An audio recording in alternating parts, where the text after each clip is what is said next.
This is how you inflate the balloon garland start to finish. Step 1. Use a hand pump or an inflator to inflate the medium balloons. Start by placing the neck of the balloon around the ribbed part of the tip. There is this graphic below that will show you how to do this with a hand pump if you're using that. Inflate by gripping the neck while simultaneously pumping. Make sure you shape the balloon by releasing some of the air by pressing it around like your chest. This will make it round and not like an egg shape, and then just tie the necks together. Adding a helper or an air pump will save you time on this process. If you have an air pump and you can inflate 2 at a time, shape the balloons, and then tie the necks together, this is going to save a lot of time. Step 2. When each color of the medium size is inflated, begin tying the necks together to make duplets of 2 balloons total. Then twist together the duplets to make a quad of 4.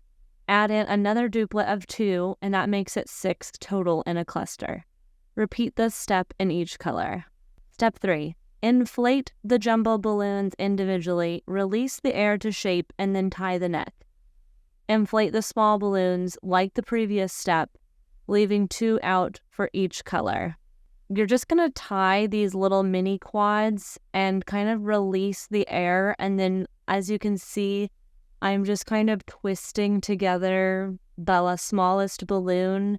You kind of just have to feel around, but like keeping your thumb in the neck area will help you evenly distribute the size of the balloon to like both sides.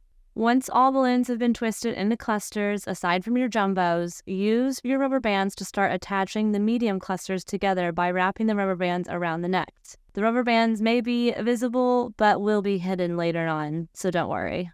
Step 4. Once you have an idea of your length, plan out where you want your garland to sit and place the command strips onto your desired surface. Balloons will last longer if they are out of direct sunlight. Keep this in mind for your location. Remove the wall side of the sticker and press firmly for 30 seconds. Step 5. Once the balloons have been twisted into clusters, aside from your jumbos, use the rubber bands to start attaching the medium clusters together by wrapping the rubber band around the necks. The rubber band may be visible, but don't worry about that. You can always go in and fill with your 5-inch small balloons later on. You'll just make a color pattern by alternating the colors to your desired length. This is the base of your garland.